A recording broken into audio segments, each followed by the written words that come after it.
Once, there was a wicked sprite that enjoyed playing tricks on others. He was one of the most mischievous sprites that ever lived. One day, he was in a really good mood. Do you know what wicked sprites do when they're in a good mood? They craft something terrible and interesting. This sprite thought it would be a good idea to make a mirror. It was no ordinary mirror. It had some strange powers. Anything that was beautiful, pure and good looked ugly, terrifying and evil in the mirror. Those things and evil in the mirror and a sore to the eye looked even uglier and even more horrific. The sprite was delighted to find that the mirror grinned whenever someone had a good thought. He showed his precise mirror to all the little sprites in his school, and there were hoots and screeches of delight. They were glad to have the mirror and flew around holding it all the time. They looked at the people through it, and eventually there wasn't a single person who didn't look ugly or distorted. In their excitement, they flew higher and higher until they were close to the stars. Suddenly, the mirror grinned and shook so much that the sprites couldn't hold it any longer.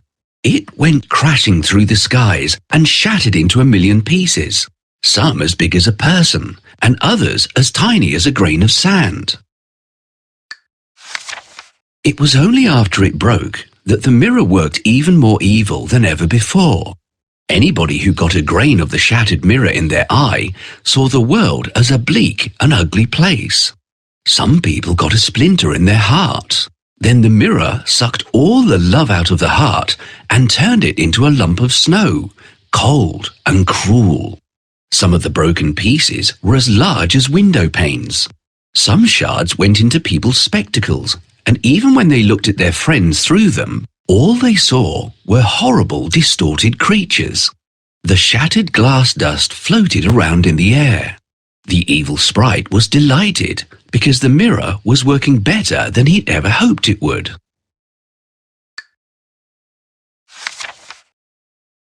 This mirror is my greatest invention ever. The greatest indeed. Let's check how it works. Everything should look disgusting in this mirror.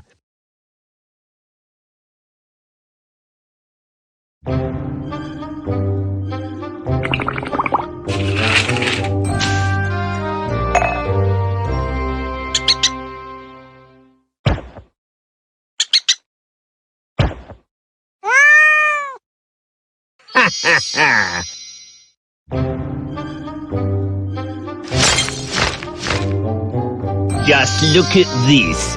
It's so ugly. Ha ha ha!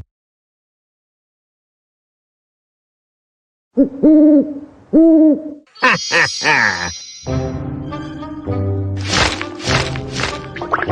Look, it's so skewed. Our teacher's a genius.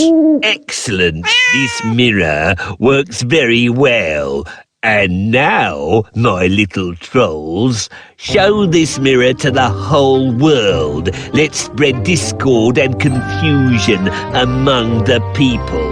We will get all humans to look into the mirror. Look at these ugly reflections. Let's find all of them.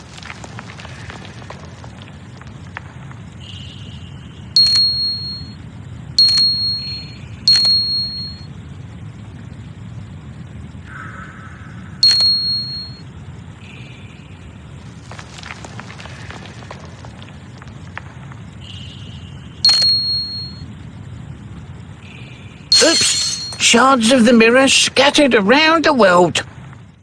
That's good. Shards of the broken mirror will bring even more evil to the world. Ha ha ha! In a large town, there lived a boy and a girl, Kay and Gerda. They lived next door to each other, but anybody who saw them playing together would have thought they were brother and sister. The town was so crammed with houses that the people had no place for gardens. They were content with a couple of flower pots. But the children had something just about as good as a garden. At the place where the roofs of the two houses met, They had large wooden boxes with vegetables and lovely rose bushes. Sometimes they took their stools and sat among the bushes and pretended that they were in their own big garden. But when the winter came, the children could no longer sit outside. They had to be content with playing inside the house. One day, Gerda and Kay were sitting by the window in Kay's house. Kay's grandmother, who was looking at the snowflakes, said quietly, "The white bees are swarming." Kay and Gerda looked at her in surprise. Grandma, do the bees have a queen? Kay asked. "Oh yes, they do. Said Grandma. Where the swarm hangs in thick clusters, she flies there. Sometimes she flies into towns and peeps in through the windows. When she does that, the most beautiful patterns form on the window pane. Have you both seen this happen?" Kay and Gerda nodded. They'd seen it many times, so Grandma was telling the truth. That evening, when Kay was sitting by the window alone, he saw something remarkable. He noticed that one snowflake was larger and prettier than the rest and sparkled in the moonlight. The flake of snow grew larger and larger, and at last it was like a young lady dressed in the finest white gauze made of a million little flakes like stars. She was so beautiful and delicate. But she was made of dazzling sparkling ice and was so full of life. She turned around to look at Kay. She nodded towards the window and beckoned with her hand. Kay was frightened and jumped down from the box. It seemed to him as if, at the same moment, a large bird flew past the window. The next day was very different. There was snowfall at first, but afterwards the sun shone brightly. Kay and Gerda cheered up because green leaves were sprouting on the trees, the birds were singing, and the windows were thrown wide open. That summer was very special because the roses that bloomed were prettier than ever before. Gerda learned a hymn that mentioned roses. She sang it to Kay, and he liked it very much. They immediately sang it together. "The rose in the valley is blooming so sweet, and angels descend there the children to greet." They felt so good after singing it that they went around kissing the roses. They enjoyed that summer thoroughly, and their memories were full of fresh rose bushes, warm sunshine, and laughter. Kay, we haven't taken care of the flowers for quite some time now. Yes, we have to clean it up. Can you help us with the cleaning? First, let's pull out all these weeds.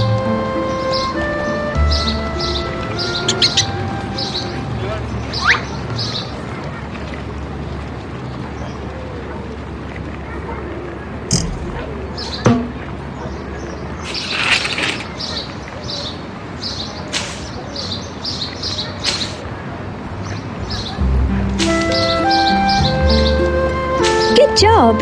Now the flowers can grow without any hindrance. What's next? I think we have to cut down all the dry branches and leaves. We need hedge clippers for this job. If the branches grow longer than they are now, they will look untidy. We should trim them down.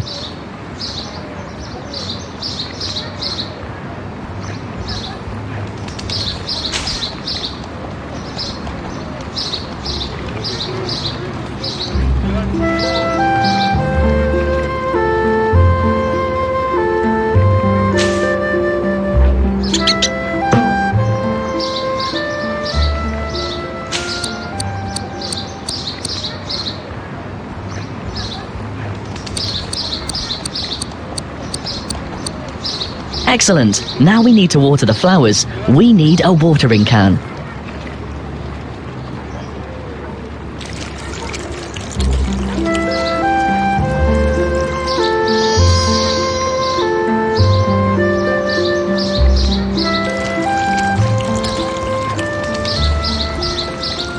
What is this book you have in your hands, Gerda? This is an encyclopedia of animals. We need to place each animal close to its own silhouette on the map. Help us!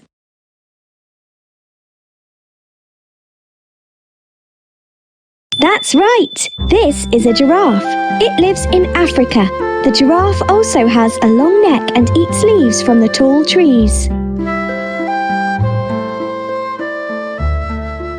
This is a horse. It can carry goods and people. Of course. The reindeer live only in the northern hemisphere. The reindeer help Santa Claus deliver presents at Christmas time. Exactly! This is an elephant. It lives in Asia and Africa. It is the biggest land animal in the world. There are so many amazing animals that live in the world. I'm so glad my teacher gave me this book. By the way, we had singing class today at school. I learnt a lovely song. Wow, that's great. Go ahead and sing it. Okay. The rose in the valley is blooming so sweet, and angels descend there the children to greet. Now that's such a beautiful song.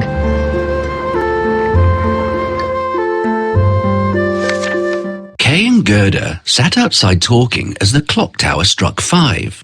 And almost at the same moment, Kay felt something fall in his eye. He rubbed his eyes and splashed water on it, but whatever it was wouldn't come out. It was one of the splinters from the magic mirror. Another piece struck his heart, and even though it didn't hurt him, it slowly changed his heart into a lump of ice. Poor Kay had changed. He looked at the roses and made a face. How ugly those roses are. They are crooked and dull, said Kay. Gerda was surprised. Kay had never spoken like that before. She brought out her book of animals and they looked at it as they had done many times. But Kay closed the book shut and said, I don't want to look at these ugly, horrid animals. Kay was so grumpy and unkind that Gerda left sadly. When she came to listen to Grandma's stories, she was surprised to see Kay smirking. He stood behind Grandma and imitated the way she told stories. He's never done anything like this before, thought Gerda. What's happened to Kay? Kay imitated others too, and it wasn't pleasant at all to watch him. Time passed by quickly, and before long it was winter again. All the little boys and girls in the town went to play in the snow. Kay hardly ever played with Gerda now. One day he took his sled and went to play with the other boys. The boldest boys often tied their sleds onto a carriage or cart and took a great ride. Kay was feeling very bold that day. When he found a pure white sled passing by, he decided that he would tie his sled onto it. Inside the carriage was a woman wrapped in white fur, and she wore a matching white fur cap. The sled rushed through the snowy slopes, and Kay found it very enjoyable at first. But when it picked up speed and crossed the town, Kay was very frightened. Finally, the sled stopped. The lady stepped out and called over to Kay. Come here and sit with me. You look cold. I'll wrap you in my bearskin. She wrapped Kay and kissed him on the forehead. The kiss was colder than ice, and it went all the way to his frozen heart. As the sled took off again, the Snow Queen kissed him once more. Kay forgot his grandma, parents, and Gerda. He cuddled up near the Snow Queen's feet and slept.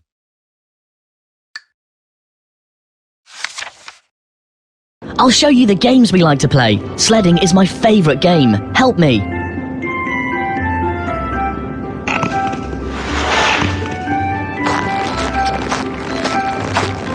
Good job. Let's do this one more time.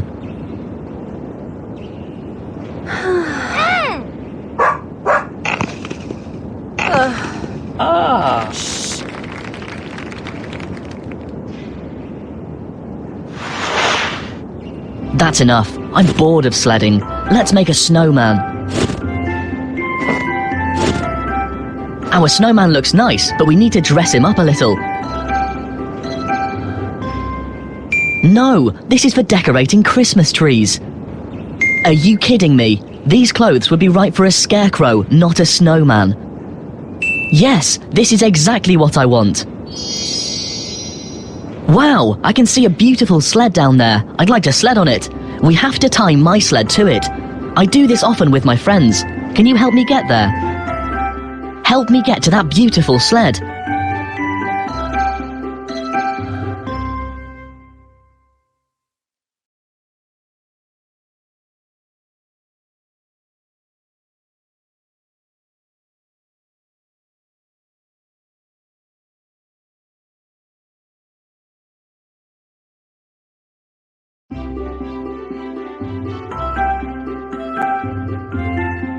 Good job. Thanks a lot for your help. Let's go and don't stop.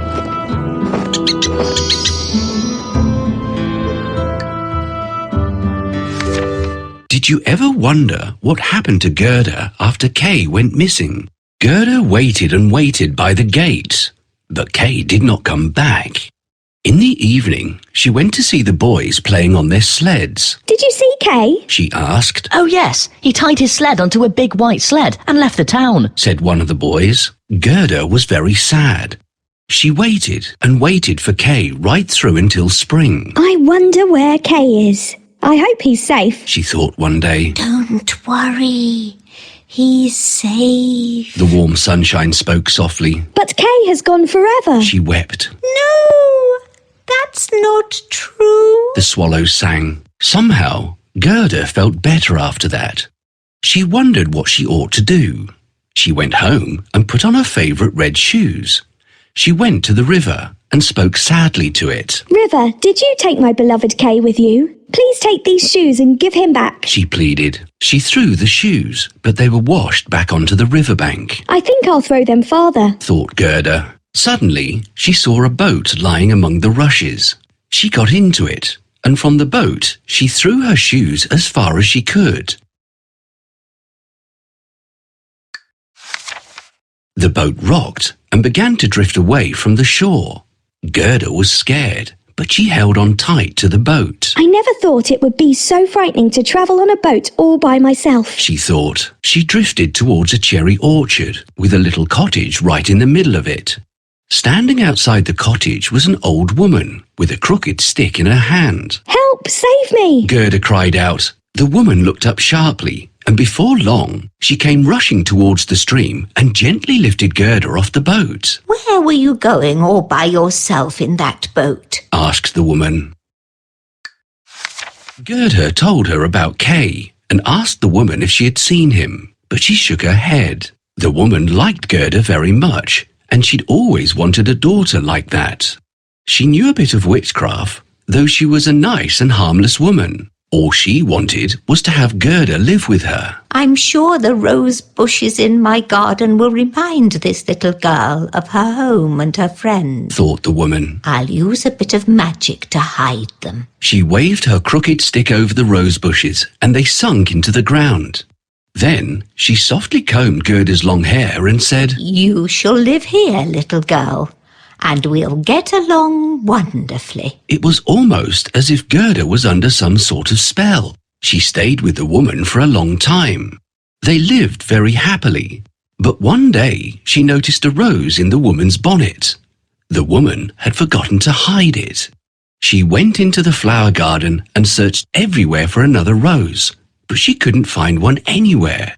Slowly, Gerda sat down on the ground. Oh, not a single rose can I see here. Gerda cried out. The hot tears from her eyes splashed on the earth, and immediately all the rose bushes pushed their way out of the ground. The moment she set eyes on the roses, all her memories of Kay came rushing back. The girl looked everywhere, but the woman was nowhere around. Without waiting for a moment, Gerda pushed open the rusty gate and ran out as fast as she could, even though nobody was chasing her. Oh, Kay, how did I forget you? Said Gerda. I must look after you. Spring and summer have passed and it's autumn already. Back in the cherry orchard, it had been spring forever. But outside, the leaves had turned yellow and autumn was fast approaching. This is such an amazing place. There are a lot of roses here. They remind me of Kay. I must find him. All right, darling. But before you leave, can you do me a favour? Please go to the garden and gather some cherries for me. Sure. She's such a good girl, but I'm afraid that something might happen to her. It would be safer if she stayed with me. We should hide all the roses so that they won't remind her of Kay. Can you help me? That's good.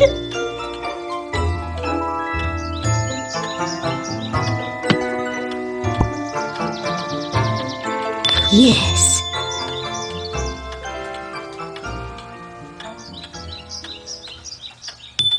Good job. I've gathered all the cherries in your garden. I have to leave now. All right, my dear. Will you allow me to comb your hair before you go? I wonder where I left my hairbrush. Can you see the hairbrush? Where can it be? There it is. Thank you. Magic comb. Please help this little girl forget her past and stop worrying. Well, this is it. Oh, I feel so light and free. I really like your house and this garden, but I can't help feeling like I've forgotten something. It's because you are tired, my little child. I have a room for you. You can rest there a while. I've not been there for a long time, so you will have to clean up the room. We need to clean the room. I see a cobweb in the corner of the ceiling. We'll brush it away. Let's fix the curtains. Now we need to make the beds. We have to remove that basket. Let's put some books in the shelf. Ah, roses! The roses were missing in the garden. Oh, how could I have forgotten about Kay and our roses? I must leave.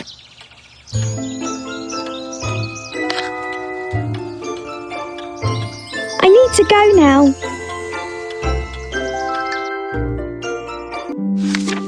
After a long time, Gerda could walk no more. She knew that she had to rest her tired little legs before going anywhere, so she settled down under a tree.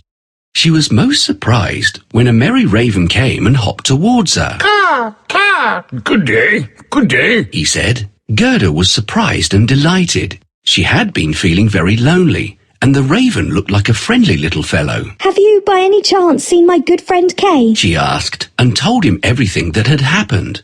She described Kay carefully. The raven closed his eyes and thought about it.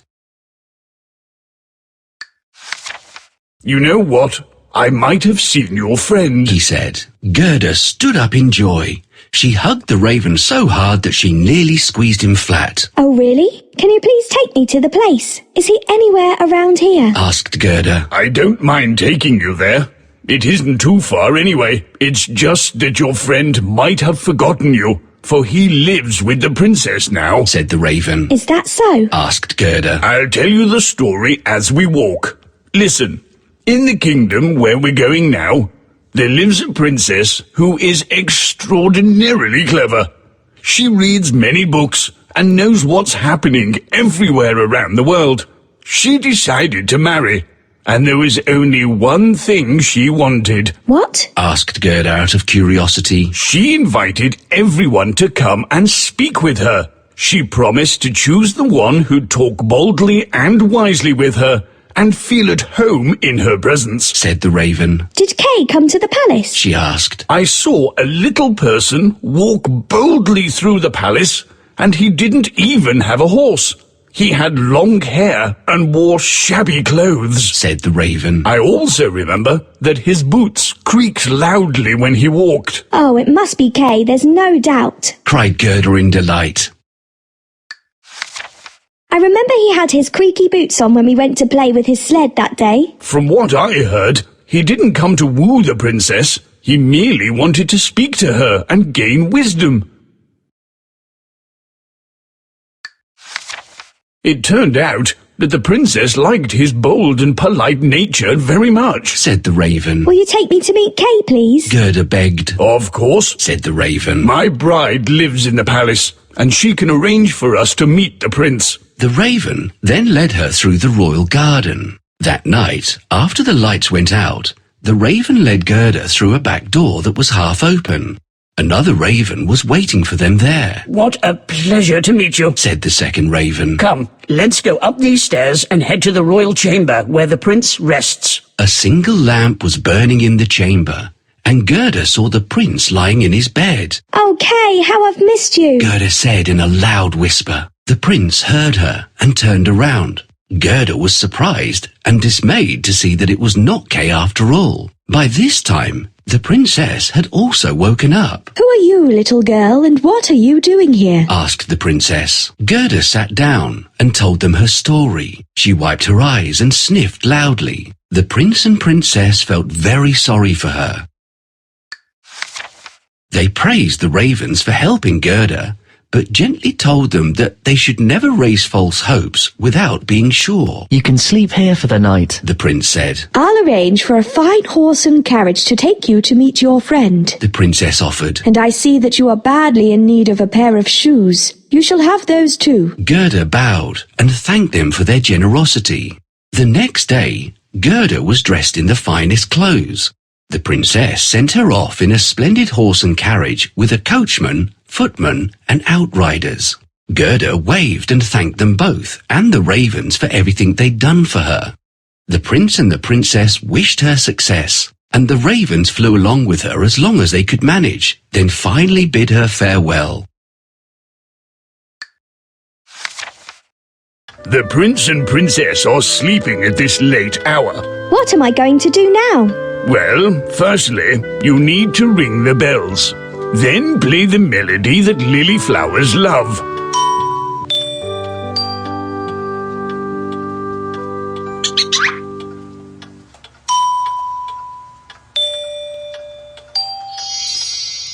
That must be Kay. We need to wake him up.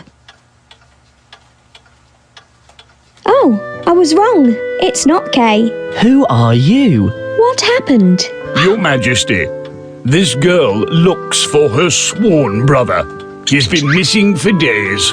Oh, poor girl. You are probably freezing. Do not worry, we will help you. Let's get a warm outfit for you.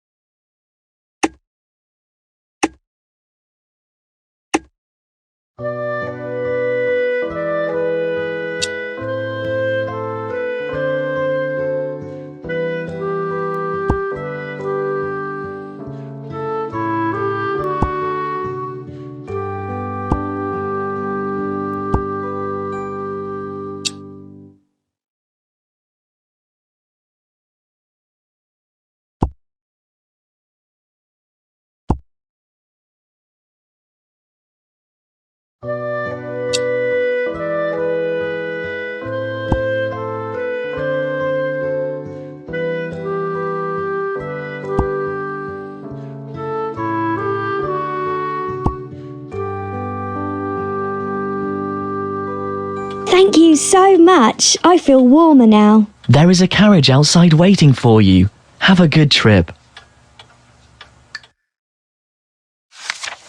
Gerda rode through the thick woods, and the carriage sparkled and shone like diamonds. All of a sudden, a band of robbers jumped out from behind the bushes. Halt, if you value your life, Cried the robbers, flashing their swords menacingly. They pushed away the coachman and everybody else and caught hold of the horse by its reins.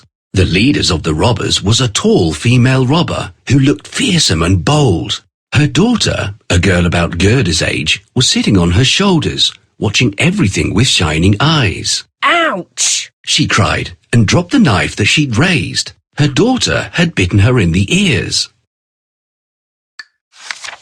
You will not harm the little girl. Said the daughter. She will stay in our castle and play with me. After they'd looted everything, the female robber and the robber maiden got into their carriage. They made Gerda get inside as well.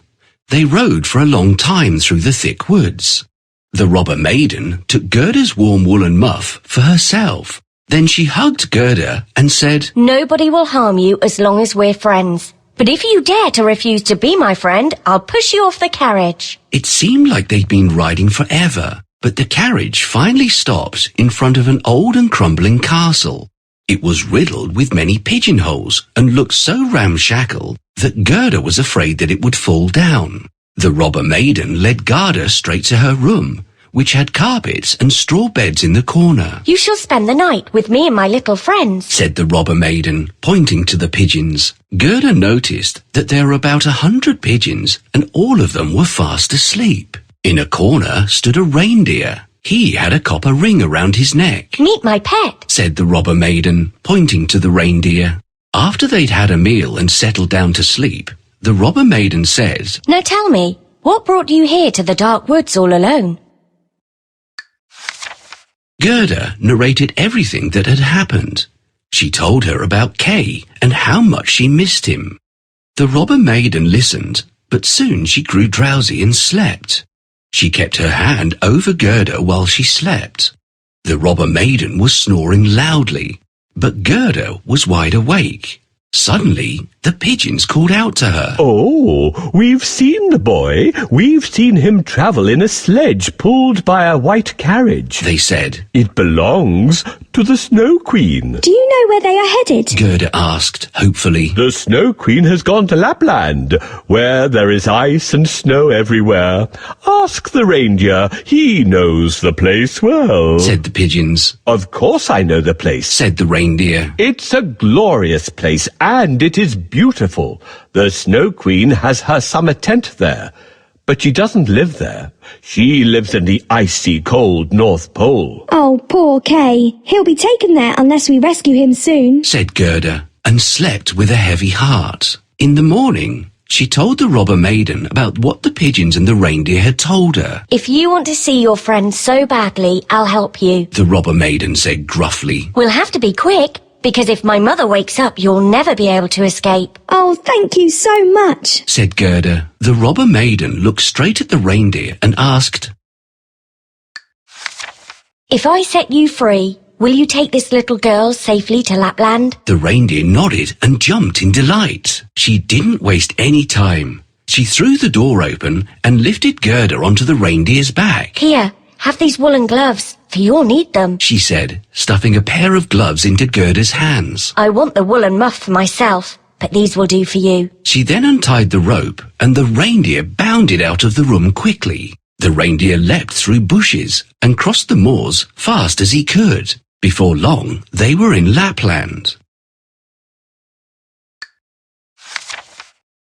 Some pigeons saw Kay, and they say that he is in the Snow Queen's palace in Lapland.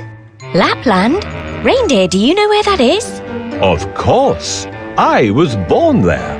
I played on the snowy fields when I was young. Well, little girl, I'm ready to help you, and even lend you my reindeer. But you can't just ride on it. You have to find a rope and a pillow to make a saddle. Oh, there it is.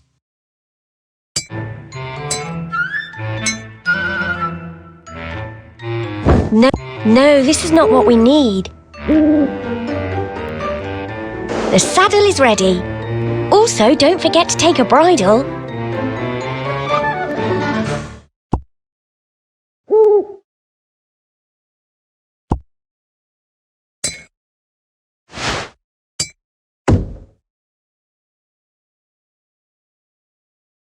You found it!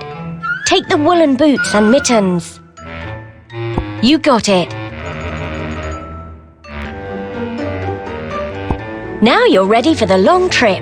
Hey, little rascal, bring me something to drink. Oops, you can't go until my mom falls asleep. What shall we do? I must leave quickly. I believe we could make a sleeping potion. Great idea, reindeer. Help me make a sleeping potion.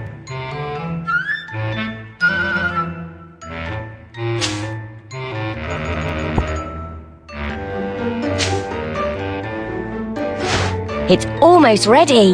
Let's dilute it. She doesn't drink milk. Yes! Ale is what we need. Now we have to stir it.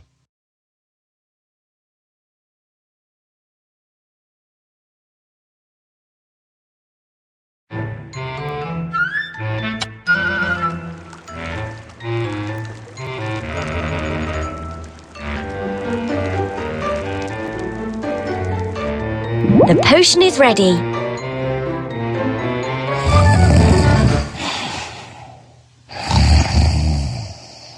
She has fallen asleep. Now you can be on your way. The reindeer ran on and on until he was exhausted and finally stopped before a little house. In that house, there lived an old Lapland woman. When she saw how cold and tired they looked, she immediately invited them inside. Why is a little girl riding all by herself on a reindeer? She asked. Gerda was too weak to answer, so the reindeer told her everything. Oh, you poor thing. The Lapland woman said with pity. Didn't you know that the Snow Queen has left for Finland? That's where her country house is, and you have a long way to go. At least another 100 miles. Gerda looked very crestfallen, and the Lapland woman said kindly, Don't fret, little one. My good friend lives in Finland. I'll give you a letter explaining everything, and she will be glad to help you. But first, warm yourself and have something to eat. Gerda warmed herself by the fire and ate well. The Lapland woman wrote something on a dried fish and gave it to her. Then the woman lifted Gerda back onto the reindeer's back and tied her on safely, and the reindeer took off at once. Before long, they were trotting through Finland, and soon they found the friend's house. The house had no door, but a large chimney, so they knocked at the chimney. When the Finland woman opened the door, they were greeted by a blast of heat. It was very warm inside, and Gerda soon had beads of sweat on her forehead. The Finland woman was dressed in light clothes, and she made Gerda remove all her layers as well. Gerda enjoyed the warmth, and then handed over the fish. The Finland woman read the message and nodded. I know you have many magical powers, Said the reindeer politely. Can you please give this little girl a magic potion or spell to help her defeat the Snow Queen and get her friend back? Kay has changed now. She said. He has settled down happily with the Snow Queen, and he won't leave her even if Gerda manages to rescue him. The reason is that he has splinters from an evil mirror in his heart and eye. Gerda has all the powers she needs to defeat the Snow Queen and rescue Kay. If she can't do something by herself, there's very little we can do to help her. The Finland woman told them that they had to hurry. She lifted Gerda back onto the reindeer and tied her up. She was in such a hurry, and Gerda was wearing neither her boots nor her gloves. But the reindeer didn't want to stop.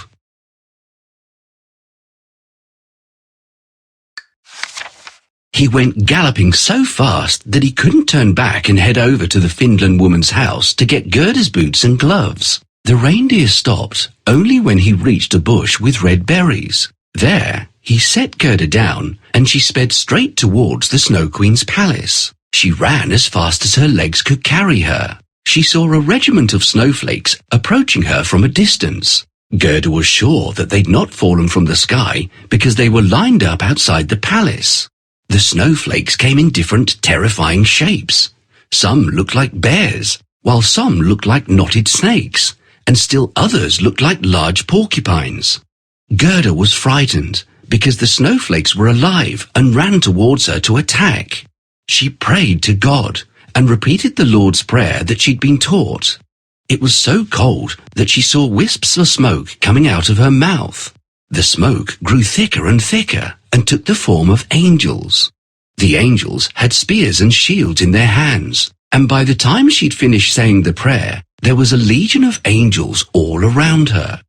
The angels thrust their spears at the snowflakes. The snowflakes shattered into 1,000 pieces. Gerda walked on bravely. The angels patted her gently on the head, and quite miraculously, Gerda found the cold much more bearable.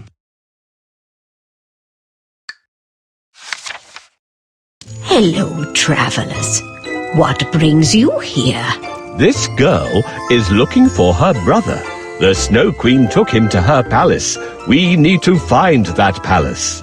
Oh, then you need to get to Finnmark. I'll give you the message that you can take to the Finland woman. She lives around that part of town. She will tell you to reach your destination. But what can I use to write the message? I don't have any paper. Excellent. This is what I need.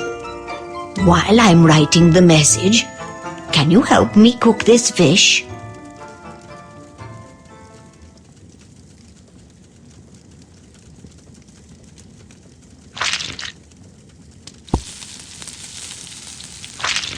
The fish is cooked.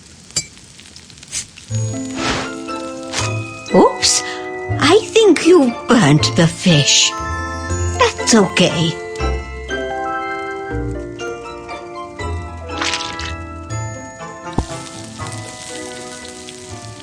The fish is cooked.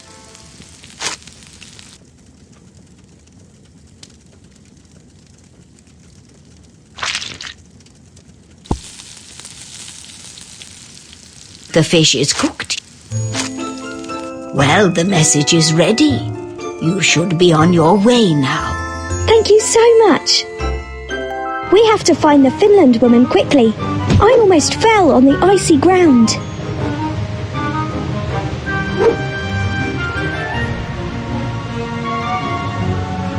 Be careful.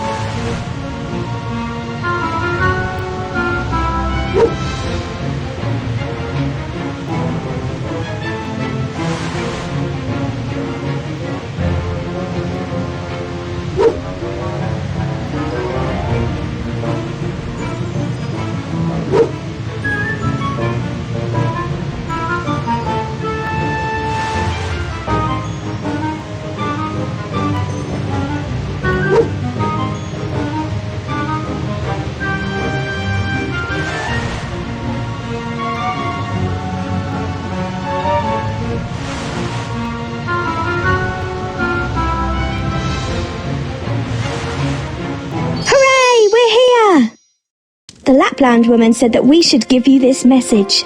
Well, let me see the message. All right, I think I know what to do. If you want to rescue Kay, what you need to do is remove the broken pieces of glass from his heart and eyes. Otherwise, he won't remember you. You are a very wise woman.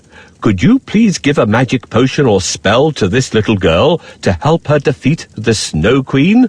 She already has a great power. She traveled halfway around the world. People and animals are eager to help her. Her greatest power is her big, kind heart.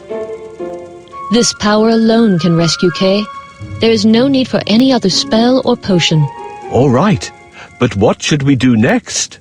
Go to the Snow Queen's garden right away. There's no time to lose. It's not far from here. Ride directly to the north. All right. Thank you very much.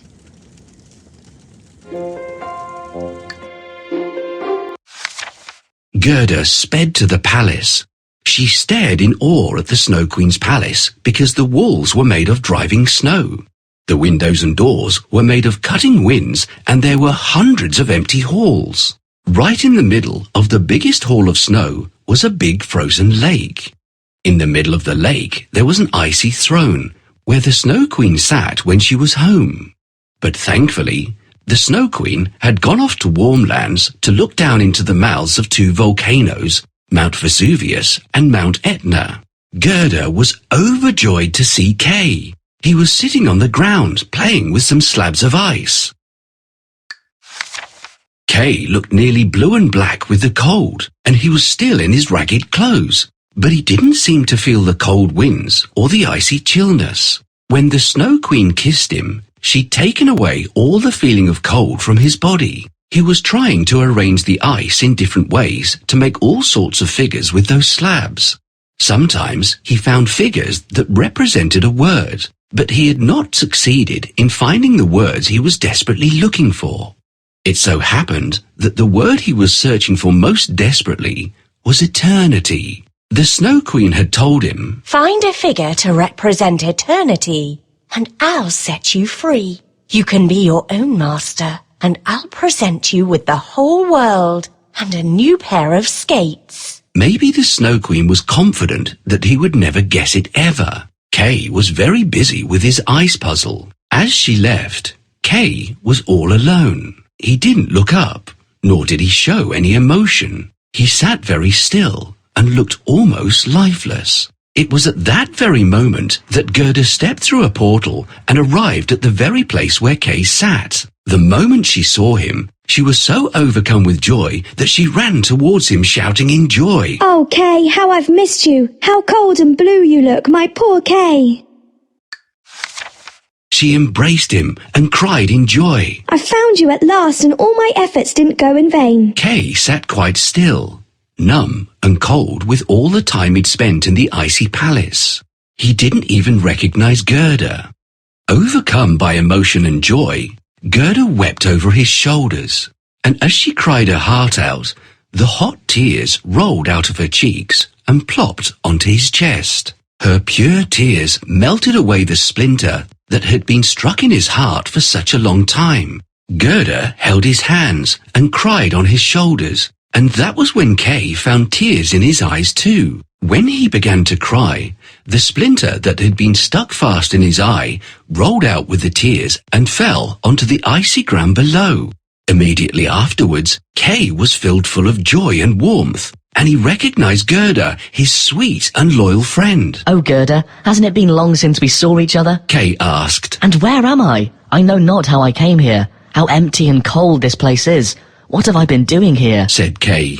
Gerda and Kay held their hands together, and they looked so blissful that the ice slabs on the ground began to dance around them in joy. They danced on, and finally lay down on the ice. When the ice slabs lay down on the ice, they formed the exact letters needed for eternity. Kay was now his own master, and free to leave the place and go to where he wished. That was not all. He was entitled to a new pair of skates, and the whole world was his, as promised by the Snow Queen. This is the gateway to the Snow Queen's throne room. Can you please help me to open it?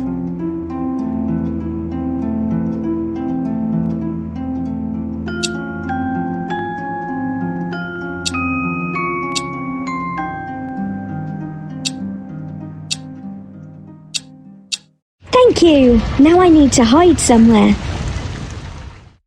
Well, boy, did you manage to assemble the symbol of eternity? No matter how hard I try, I can't do it. Well, if you're able to do it, I'll give you the whole world and a new pair of skates. I'll be leaving you for now and fly to warmer places. All right. My dear Kay, I finally found you. He doesn't recognize me. What should I do so that he can remember me? Oh no, I left the book at home. Unfortunately, flowers don't grow here. Great! I think I could sing him my song. The rose in the valley is blooming so sweet, and angels descend there the children to greet. Gerda, my dear Gerda, where have you been all this time? Oh, it doesn't matter. We are together again. That's what matters. Now we can go back home. Oh no, I'm locked inside here. To get out, I need to solve the Snow Queen's puzzle. Can you help us? We need to put together the symbol of eternity.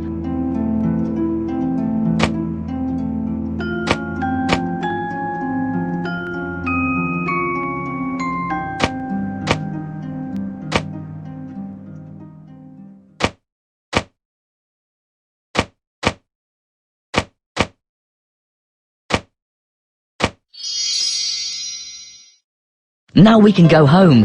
Okay, but first I have to help these animals. Of course, we need to unfreeze them.